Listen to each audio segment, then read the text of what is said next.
737, Nashville's Morning News on Super Talk 99.7 WTN. Good morning to your friends. Along with Jay Harper and Johnny B. Ken Weaver returns a week from yesterday. So a couple of things are going on just very quickly. You have President Biden, as telling you a little bit about this before the break. He is actually asking our allies in Europe not to censure Iran over its illegal nuclear program as this program nears, as they say, critical mass. Now, why would that be? Now, for the president, one of the things that he's going to, I just got CNN on in here, and this is not Murphy, this is me. I actually turned it on to CNN this morning because I'm just curious as to how much they're covering the hush money trial, and that is literally all they're covering. But here's the thing, is that when you look at the fact that Joe Biden is actually asking our allies not to censure Iran, do you know how weak that looks us look? That makes us look epically weak. And everything that President Biden has done related to Iran since he took the oath of office on that horrific day has been to the detriment of America. From the open borders to funding terrorism, which is exactly what the president is doing. And by making Iran purposely and perpetually more comfortable, he is putting America at peril. Now, one of the things that Biden is going to do is he is going to continue to talk about how America is at the risk of political violence. Because that's an easy putt for him because of January 6th, right? So, but here's the thing. Are you more or less worried about political violence, or are you more or less worried about Iran, where they are always chanting death to America, having nuclear weapons? And they could take out any country in Europe if they don't stop it. They could take out Israel. They could probably take us out, depending on what kind of technology they have. So why would the president try to make life more comfortable for Iran by urging our allies not to censure Iran? Inquiring minds want to know.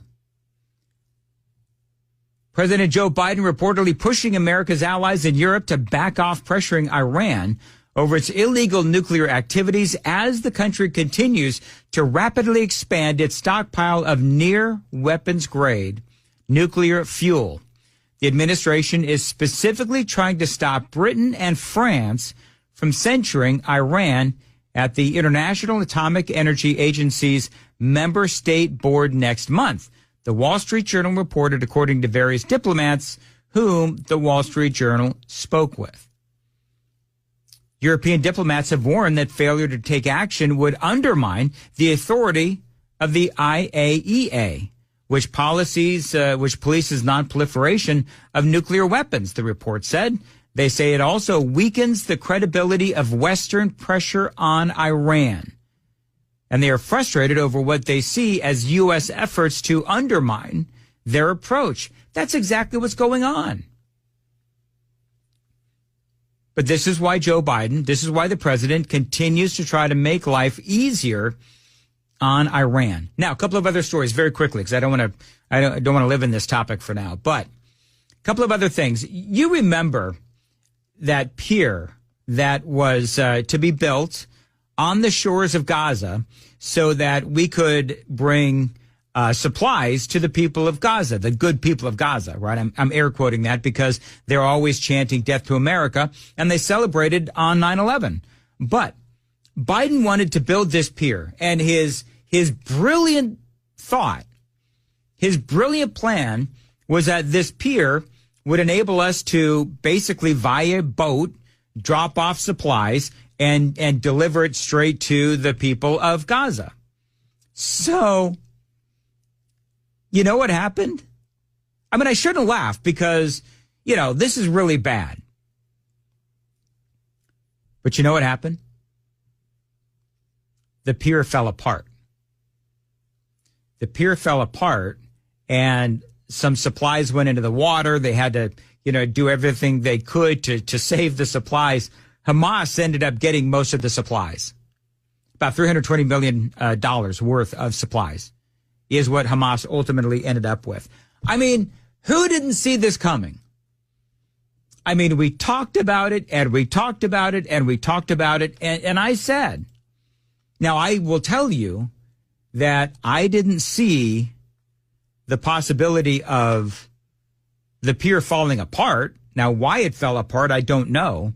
But apparently the pier fell apart and Hamas now has all of those supplies. And guess where those supplies are not going to go? Those supplies are not going to go to the people of Gaza. And this is exactly what we were all saying. This is why we don't fight with one hand tied behind our back as we support Israel, and we are demanding that Israel fight with one hand tied behind their back. So what are you going to do? I mean, personally, if I wasn't so horrified, I would be laughing. And if there is such a thing as horrified laughing, that's what I would be doing. Because it's so funny. I mean, it is so typical Biden, isn't it? I mean, every single day, there is another example of Joe Biden's idiocy. And I think that's why, by and large, you're seeing where Biden is in the polling. I mean, look, it's the Tuesday after Memorial Day, and I'm going to be honest with you, typically a very slow news day. But there's a lot going on. And the reason why there's a lot going on is because the world continues to be on fire. And so when you've got, the president out there failing at every turn, and yet you've got CNN ignoring all of what I have just reported to you this morning, the illegal immigration that is going on, the corruption that is going on, their whole sole focus right now is the hush money trial. Donald Trump hush money case. What is going on with this? Well, Jay's been reporting, and I was speaking earlier, that closing arguments begin today. They think that closing arguments will end today. Then it'll go to the jury probably tomorrow. And then we'll have to see what the jury comes back with. I played some audio earlier, and I think it's effective audio because Fox News Digital went to Bellingham, Washington, Nashville, Tennessee, here in Nashville. They were also in parts of Texas and a whole bunch of other states, Washington, D.C., Virginia. And they were asking the American people if they thought the Donald Trump hush money trial was politicized. And people were like, duh. Is the Pope Catholic major political warfare, lawfare? It's a sham and a disgrace that they would take our former president, who will be our president in November, and try him like that. I think it's the most corruption I've seen in my lifetime. I'm flabbergasted by the blatant corruption that's going on and political targeting. Well, and not only is it blatant corruption, but it's also no one very few are reporting this as blatant corruption. And so the American people do see this for what it is. And it is that kind of anger that is exhibited in Trump's Memorial Day message, where he posted Happy Memorial Day to the human scum trying to destroy our once great country. By the way, that's not the only Memorial Day post that the former president put up. He also put up other Memorial Day messages that were far more in line with remembering the fallen. A lot of the folks in the media, they're saying, well, this was his only post. It wasn't his only post. He had several posts on Memorial Day Monday. Final arguments again do begin today as Trump's team battles 34 charges against him. Now, because people keep asking me, I was out and about this weekend, somebody asked me, so what do you think is really going to happen to Donald Trump? I don't know. He can be found guilty on all 34 counts, in which case it can be appealed. Most folks say that if Trump is actually found guilty, it will be appealed, and it could take actually years to roll through the legal process. So that's number one. Number two, it can be a hung jury, meaning they can't reach a verdict. Now, if that happens, the judge could declare a mistrial, and Judge Mershon could then order a new trial, but they would have to pull that off after the election. The other thing that could happen, Donald Trump is acquitted. He's done. No jail time, no new trial, and he walks free. Now, it's interesting, and I made mention of this before, because when you watch MSNBC, I was actually watching MSNBC over the weekend. When you watch MSNBC, they are as convinced that Donald Trump is guilty as I am, and a lot of you are convinced that he's innocent. You know, I play you Jonathan Turley and Alan Dershowitz and, you know, some of these other folks. I play you all of this audio of all of these really smart people. And they say that you've got Michael Cohen and Stormy Daniels. These are not credible witnesses. They have not yet defined the statute or the crime that Donald Trump actually broke. They can't do any of that. And Judge Merchan, I was talking about this earlier, Judge Merchan is letting the prosecution weave all of this to the jury, and Merchan is allowing it. And there's a lot of folks that are saying that because Merchan is allowing it, it's almost like Merchan, as Donald Trump will say, the conflicted Judge Merchan.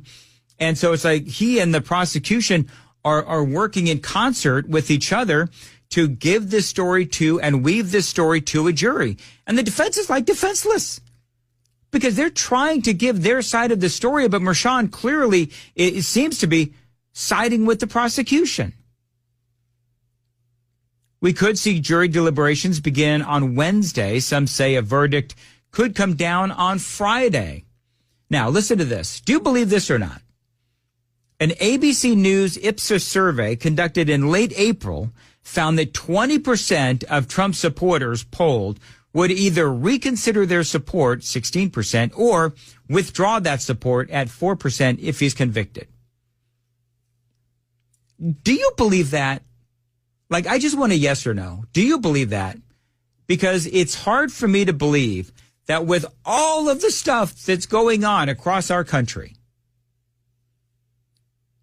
because of Joe Biden, that the American people would say, well, we're going to go with Joe because Donald Trump was convicted in this case.